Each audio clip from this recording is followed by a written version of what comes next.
Bom, gurizada, aqui foi 30 quilos de sal na lareira. Vamos então fazer o mesmo processo aqui, ó. Vamos lá.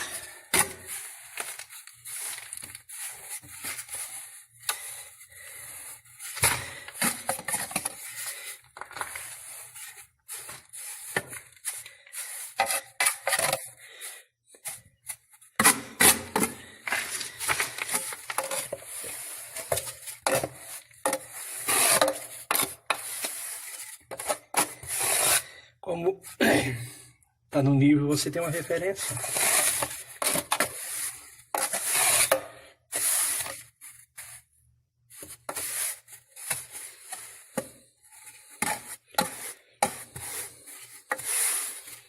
O processo é o mesmo da churrasqueira.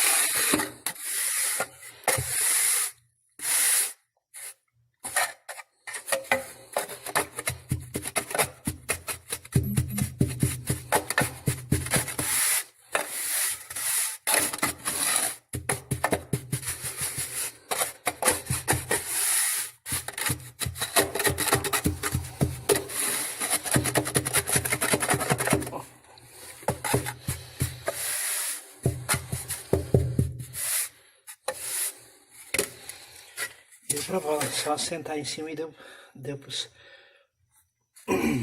refratários, é isso? É isso aí, sem muito estresse.